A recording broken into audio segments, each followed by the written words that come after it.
Hello everybody. I'm still not feeling as well as I could be feeling, but I'm feeling a lot better than I have been the past 2 days. Thank you everybody for your concerns. The problem with the counterculture movement is that people get into these childish fights, and honestly, I didn't wish to be a part of it, but I had no other option. That's what I said on the first video. I didn't wish to make that video. I didn't wish to have a back and forth. But we're just going to move on from here. I told y'all that I would release the audio from Shaman and I speaking with Jeff's mom's attorney. That's what I will be playing today. And the reason why I believe we shouldn't fight each other is because when I was a little kid and we were playing King of the Hill, if you don't know what that is, it's basically where everybody fights to stand on top of the hill. I would just wait until everybody fought each other and there was an established king, and I'd just walk up and push them down. When we in the counterculture are fighting against each other, no matter what reason it is, that's what's going on. And when we in the counterculture can't settle our differences, man to man, woman to man, woman to woman, man to woman, that's what courts were honestly made for. That is why government exists. So just think about that if you are participating in these childish games. Anyways, without further ado, I will play the audio of Shaman and I speaking with Jeff's mom's attorney. I hope you enjoy. I am just conspiracy, and I just wish to conspire with other good people on this planet to leave a better world for future generations than the world we grew up in. Thank you.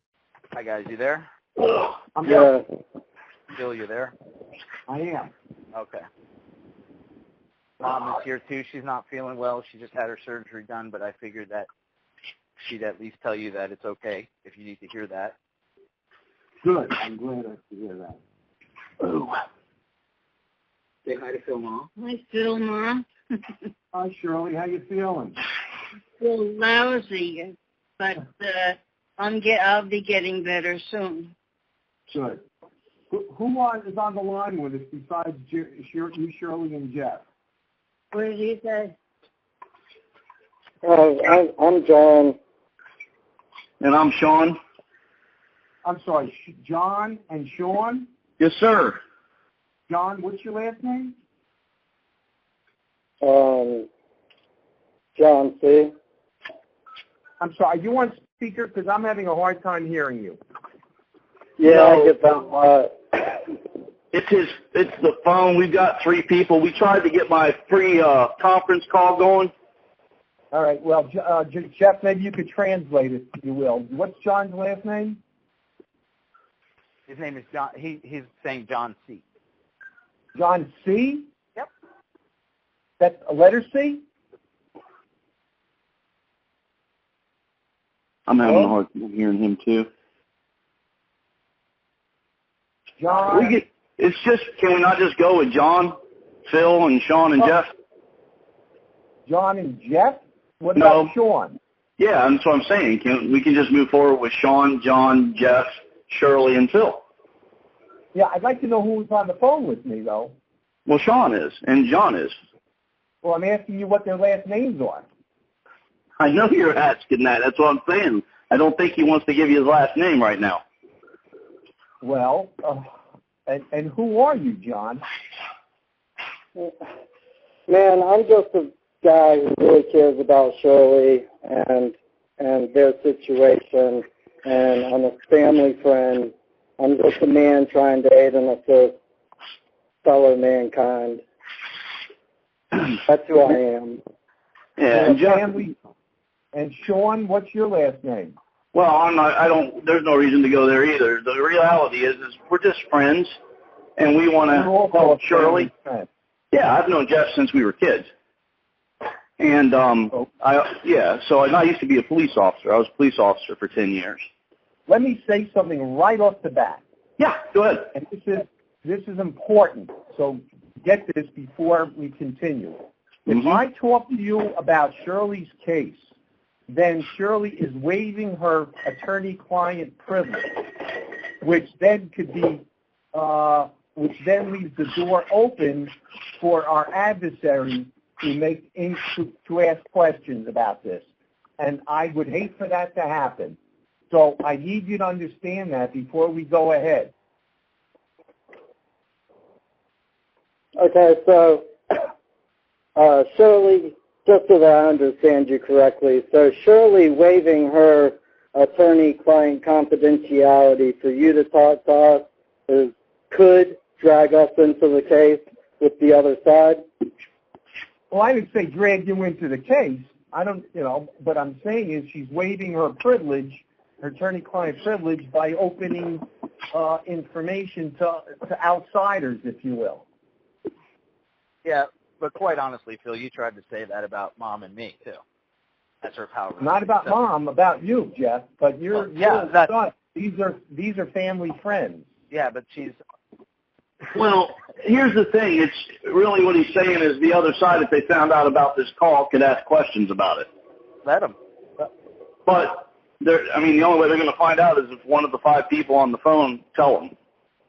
Well, if they ask, and they ask what? I don't want to perjure myself. If they ask what? I don't do that either. If they ask what, Phil? Did you have any conversations with people other than your attorney, Shirley, and other than your son? Well, she's had conversations with her friends and family that are part of her support system. Of course. But it's not part of the conversation that I'm having with Shirley. When Shirley wouldn't, what would she be questioned over? All right, look, I'm not going to argue that point. Okay. I'm just making you aware. So we're not really too concerned. We're trying to get everybody on the same page here, Phil. All right. Another question. Okay. And another question is this call being recorded? Always. Yeah, I'm not recording it. I always. Jeff is recording it? Always. Okay. I told How you. long do you think we're going to be on the phone now? 15 minutes. Yeah, maybe 15 minutes. Half an hour, maybe? At the most. An hour? Half an hour, I said? Half an hour, maybe, I said? No, like 15, 20 minutes probably, Phil. All right. Why don't we start? Does somebody want to ask questions? John or Sean? Who do you wish to start, Jeff? Whoever would like to. I guess I could break the ice a little bit. Yeah. And, basically the same thing we talked about yesterday, Phil, is about, how things have gone in the marriage between Michael and my mother and how they are united and live as husband and wife. And we're just having communication issues here with her being able to articulate. And although she has articulated, it's been kind of pushed off, and you still are standing in the realm of they're not married. And you just kind of want to... Yeah, I could sort of short-circuit this for you. If you, John, and you, Sean, agree with Jeff and Shirley that Shirley and Michael were married in the state, or were married, I'm going to have to respectfully point out the law to you as I did to Jeff and say that in the state of New Jersey, unlike other states, I think an example of which is Georgia, there is no such thing in New Jersey as common law marriage. Shirley and Michael, in the eyes of the state of New Jersey, were not married. Now, that doesn't mean she doesn't have some rights for palimony, for example, but they were not married. So if you want to comment on that, now would be a good time.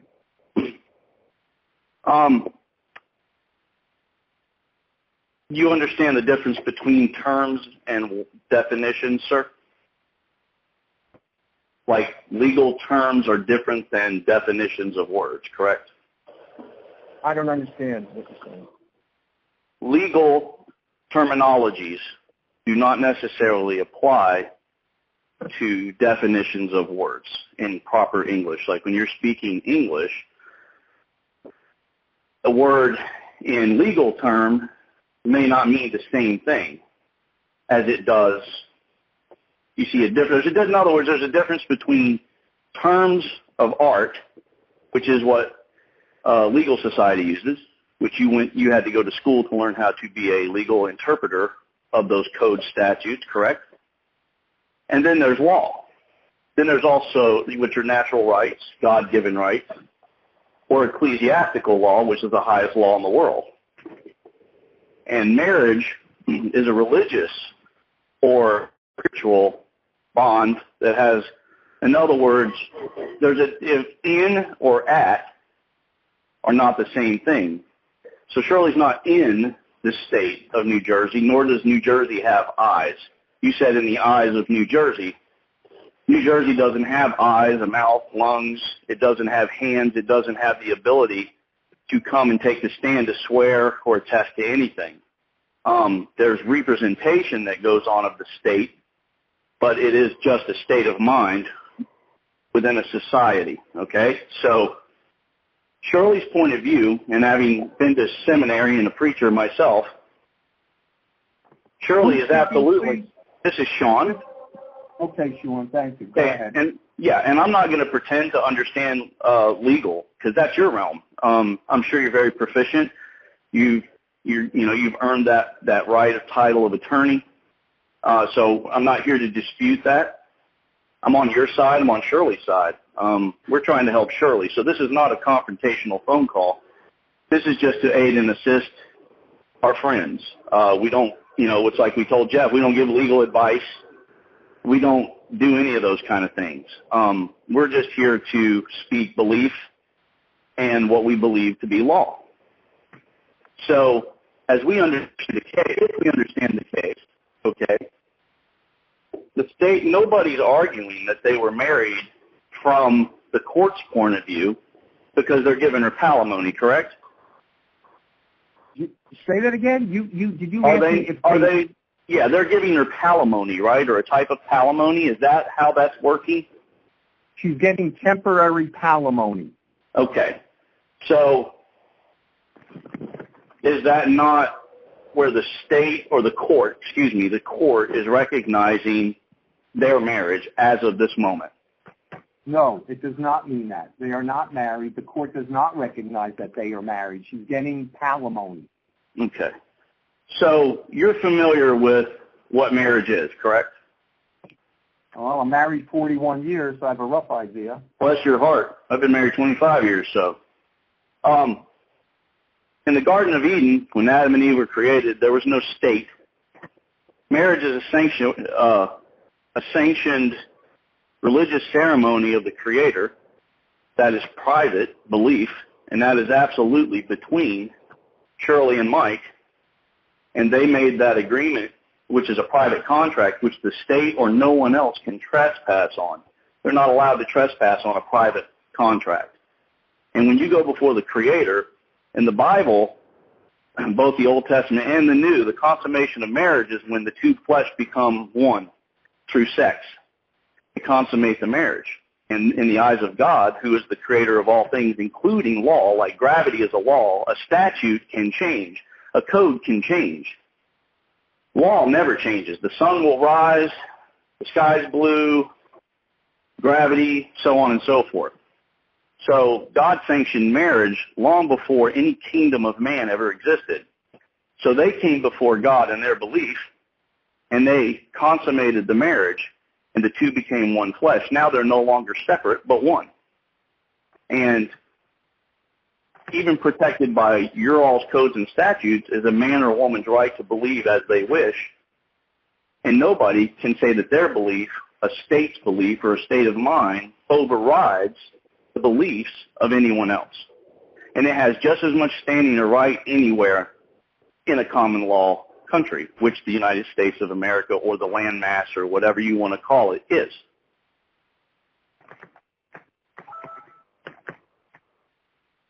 Except for Louisiana, they're a civil law state. Yeah, they are a civil law state. Their constitution is real interesting to read because of that. So basically what's happened is again, if I understand through conversations with my friend Jeff and my friend Shirley, the other side came in. Now, this is just a side point. It really doesn't matter to me from my perspective, and I believe nor John's or Jeff's or Shirley's. They came in the man's dying day, had him sign some piece of paper when he was high on morphine, and somehow this is supposed to completely override a God-given right of sanctioned marriage, and this guy now supposedly signed all of Shirley's property over to these other people, and they're saying that basically they'll give her whatever they wish. They've been taking things, and it's like, we're going to grant you some kind of money every month. It's like somebody coming into your house because your wife died and saying, hey, we're going to just take over your stuff because your wife signed some kind of contract with us the day she died. That's nonsensical. It has no validity. Another man or woman can't sign away the rights or property of another man or woman. Like Mike and her being one flesh in the eyes of God, which is the highest law in the world. He doesn't have the authority to sign over her property without her consent. The whole thing was underhanded and dirty and dishonorable. And the only thing that we care about is protecting Shirley. We love her. She's a good woman. She doesn't understand what's going on. And we just wish to help. She did nothing wrong. But these people have just come and weaseled their way into her life, and they're doing what everybody does who has money. You know, suddenly they didn't hang out with the brother, and then when he dies, suddenly they love him to death. And then they're just coming in and taking her life away. And I know that, I believe that you're trying to prevent that from happening as well. Otherwise, you wouldn't have taken the case. So we're acting under the presumption that you actually care about this and that you're working very hard to prevent them from harming her. And we appreciate that. And we're here to aid and assist her and you in seeing that happen. And we think that maybe we have some good ideas that could help. What kind of ideas?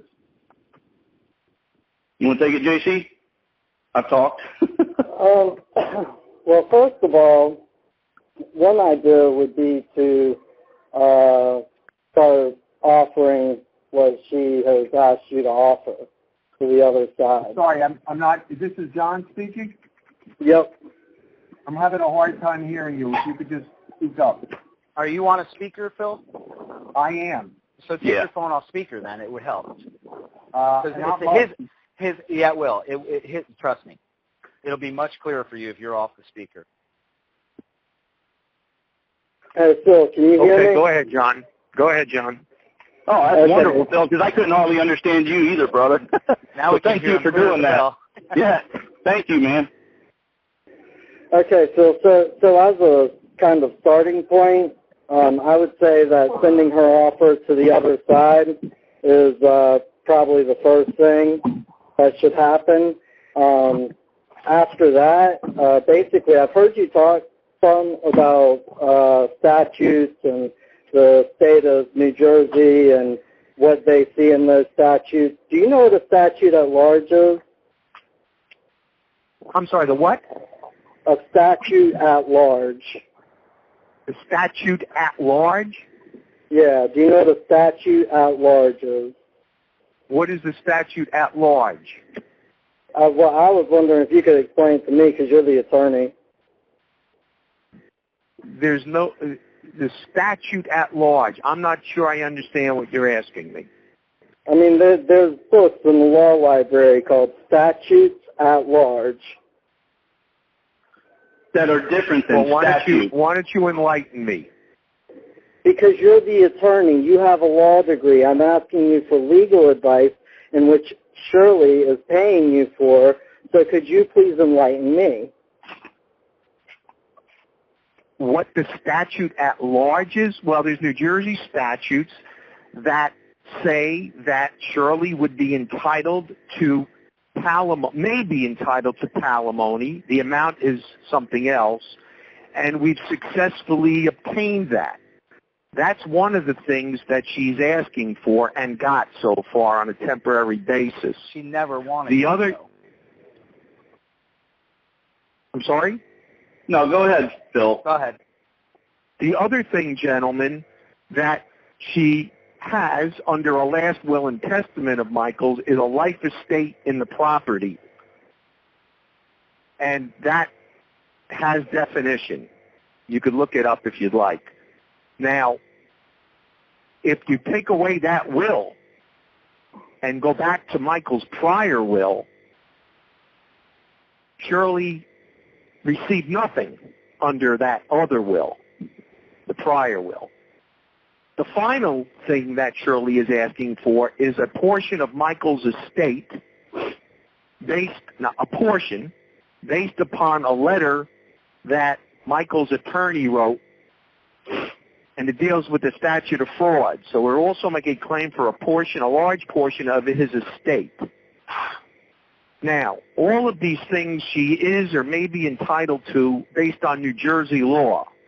If you're going to talk about ecclesiastical law or biblical law or God's law or the Creator's law, while I may personally agree with you, I'm not a rabbi or a priest or a theologian. I'm a lawyer in the state of New Jersey.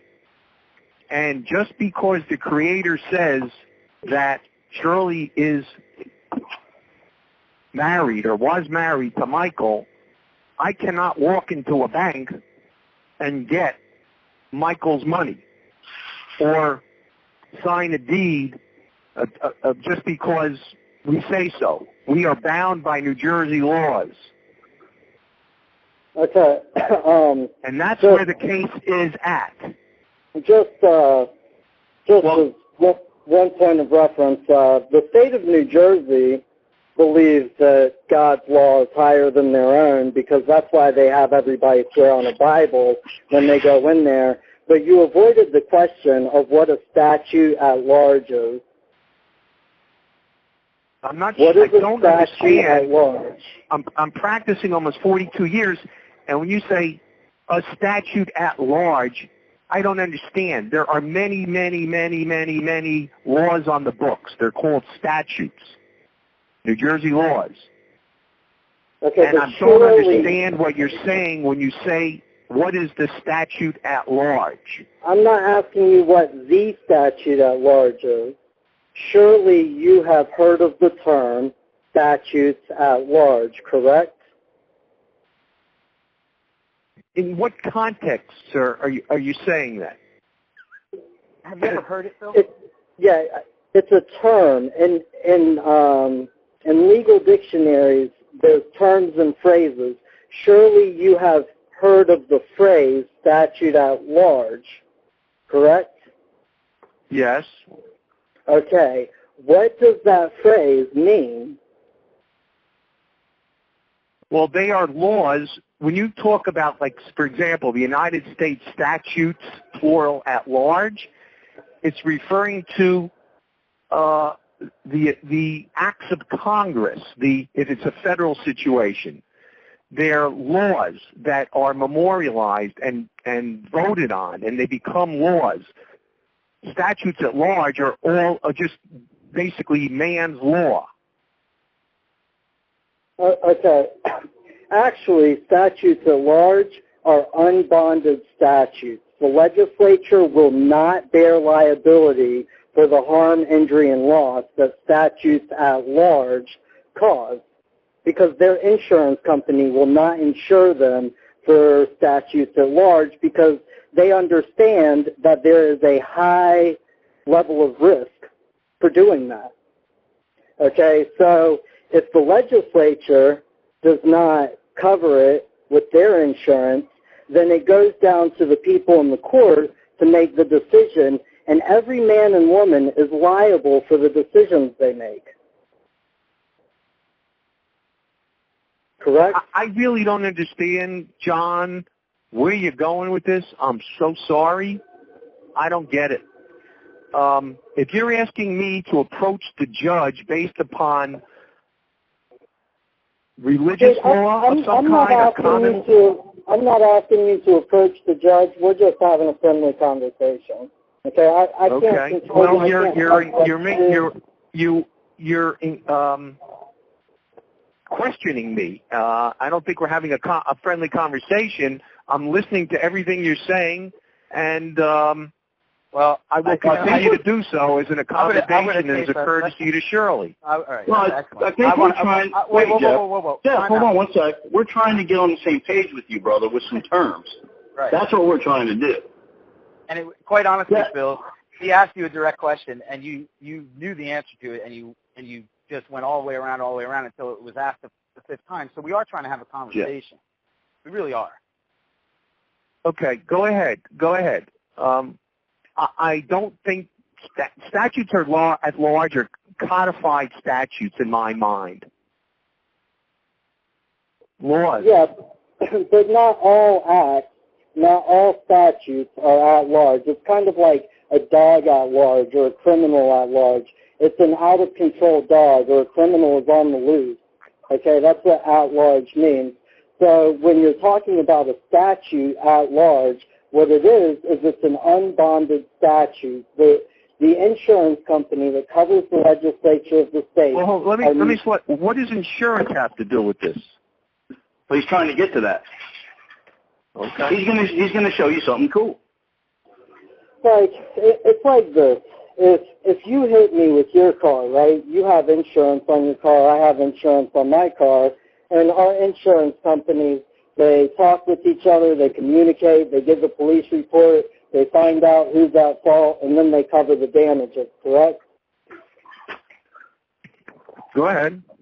Okay, so if the legislatures make a law, okay, or a statute that comes from statute, all right, if the legislatures make a statute that causes harm, injury, or loss to the public, then the insurance company will cover it unless the insurance company has chosen not to cover that damage and loss. And then that statute would be at large. It would be out of control. Yeah, which basically means you can use that car, it's insured. That car is awesome, it's fast, it's hot, it's sexy. But if you wreck it, you're on your own because we're not going to insure it because it's hot, sexy, and fast. You see? All right, let's talk about Shirley. John. I'm just trying to understand. I'm really trying. Are you telling me or suggesting to me that the New Jersey laws that I think apply in Shirley's case do not apply?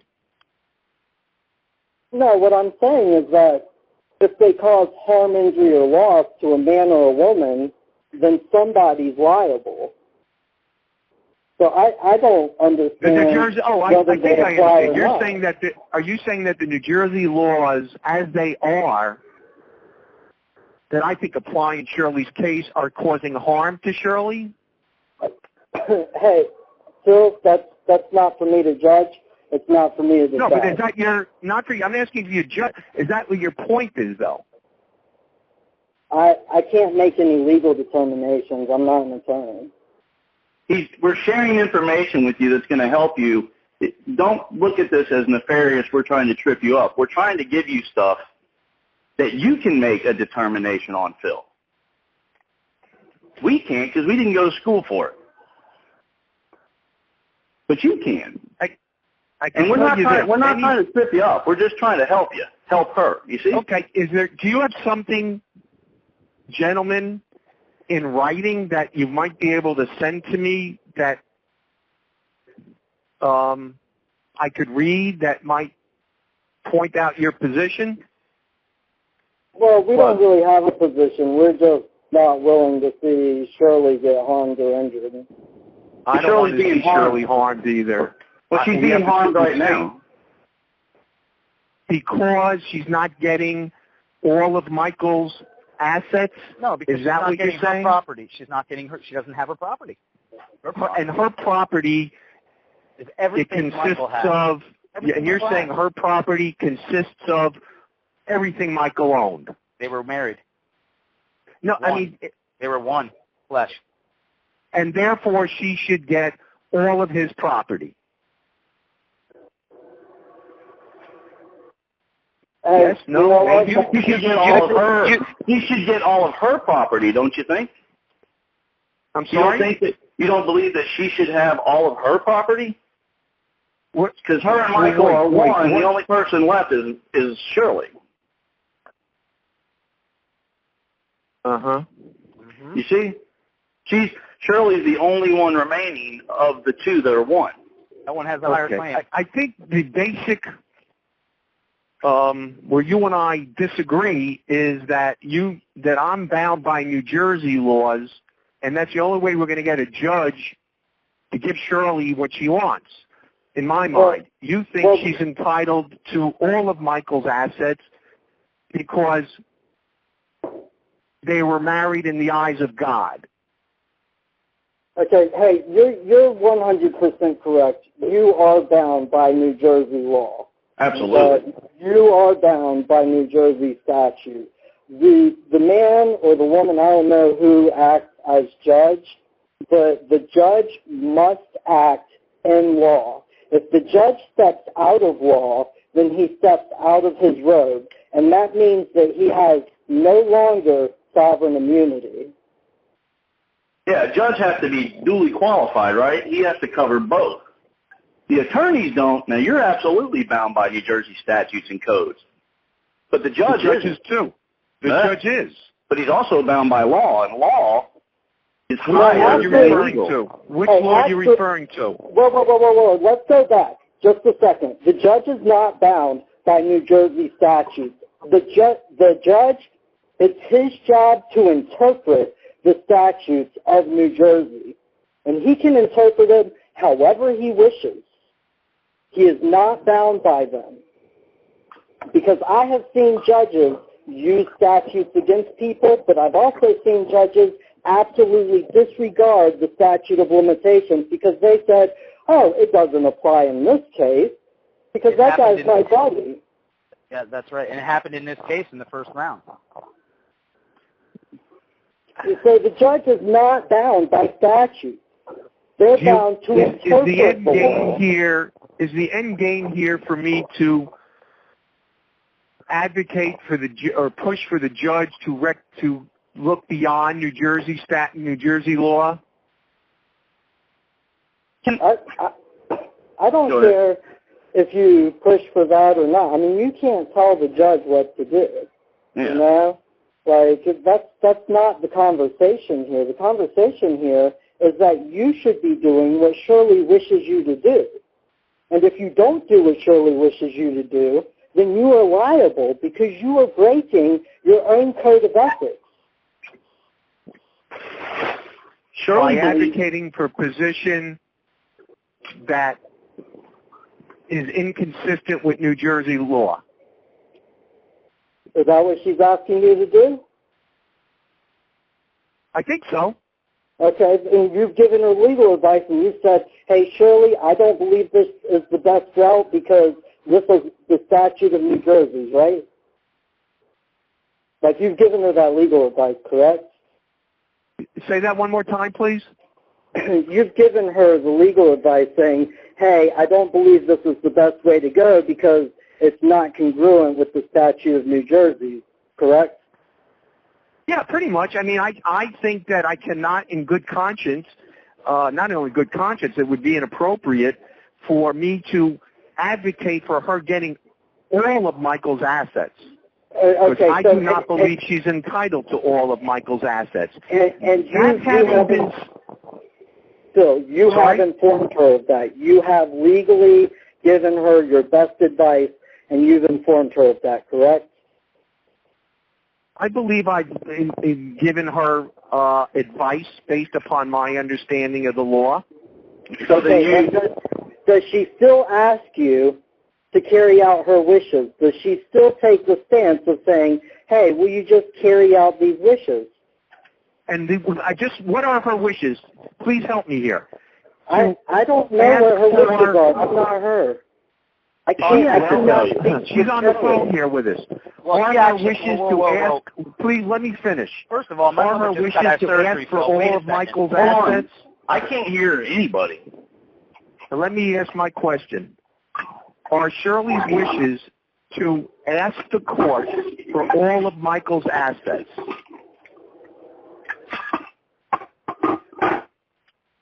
Is she able to talk? No, she's lying down. Is she sleeping? He already knows the answer to that. Gotten letters. Why don't you just say the answer, please? She expects to have her property restored. Mike, To have her Jeffrey, property. Is that property include all of Michael's assets? They were one flesh. I don't know why you're evading my I'm not. yes or no answer. I'm not. We've been really clear about this, Phil. And I don't know why you're asking it again. She's been really clear from the beginning about that. I mean, let's be honest. I mean, you know, they didn't allow her to use the car that she'd been using the whole time. You know, right. And you know, they just stepped in, physically, and stopped her. And she didn't know what to do, Phil. She didn't know what to do, and she hired you. And all right, we're on the phone now 40 minutes, and I have other things to do. Me too. Yeah, me too. And you too. Yeah. Let me just ask you this, please, if I could. If I'm not doing what Shirley wants me to do, don't you think she should go get herself another attorney? No, I think you should represent her interests. Like, she's paid you to represent her interests. If you're not going to do it, then you shouldn't have charged her money. That's fraud. Okay, I don't agree with you. I'm going to hang up now. I don't think we have much more to say. Unless you want to, like, kind of give a summation, I will listen. Well, can I say something there, Phil? Because I haven't really talked to you much. This is Sean. Yes, Sean, go ahead. You know, we all have different opinions about different things, correct? And sometimes we see things properly, sometimes we don't. If I go out and buy a Ferrari, you may tell me, don't drive that car really fast because you're going to wreck and crash it. And I might look at you and say, hey, man, I got more money. I don't care. If I want to crash this car and run it into the ground, I can do that. The main thing is I bought the car from you. That's all that matters. You got your money and I got my car. So basically, I think what we're trying to say is Shirley hired you to do a job, and even if she wants to run it into the ground, as long as you get your money, go with it, man. That's your job to do. Well, I mean, that's your job, right? Well, I think Shirley and you perhaps maybe want to read the retainer agreement, because if she wanted me to do something that's unethical or improper, Not unethical to ask for her property. That's not unethical. That's not unethical. Right. So, you know what? All right. This is kind of like, to be honest with you, this has happened from the beginning. You argued with me. Listen, I'm not. This is not involuntary servitude. I'll tell you what. Neither is what my mother did with Michael, bro. So, this is kind of what we're talking about. They're saying that she was just a caretaker, and you're giving them stuff because you want them in good faith. You want to show good faith. Good faith. You're giving away her property. Okay? It's not what she wanted. It's not what she wanted. She wanted the truck. She helped him pay for that truck. She wanted that truck. She wanted the antique truck. She wanted those things. She expressed that to you. And we had issues. We had issues, and you disagreed with me up until the court, right out in the hallway in the courtroom, and then we went into the judge, and the judge basically told you what I had been saying for 6 months, and denied her money for another 4 months. She starved. And I'm not going backwards. I'm just stating facts. And it's been like this from the beginning. And now we're 2 years down the road, and we're still trying to help, and you're still fighting us. And I don't understand that at all. When you're her attorney, you want her to read the retainer agreement? Send it over. I'm looking for that contract. I'd like to see it, sir. I'll send it to you tomorrow. Fantastic. Hey, Phil, just before we get off the phone, you said that you're not going to do anything unethical. Earlier in the phone call, you agreed that biblically and by biblical law, you understand what we were saying. So I do not see how you could see what she's asking for as unethical. And you actually agreed with us, is what you said. You agreed with the biblical perspective. How can that possibly be unethical, sir? Gentlemen, I admire you and commend you for looking out for Shirley's best interests. I do. I genuinely We're just trying to do. help you. We're just trying to help you, brother. It's not an attack. We're trying to help you. Help her. Well, thank you. Thank you for that. I will send Shirley the retainer agreement tomorrow. Again, she has it, but I'll resend it, and I will point out, I think, certain provisions in it. If she's dissatisfied with my representation, and I told her that, she's free to discharge me and retain another attorney who may better carry out her wishes. And a refund. Okay. Hey, just wait a minute. Just curious. I have a question. As her attorney, are you not supposed to carry out her wishes unless it's illegal? Within reason. No, I can. All right, I can answer that.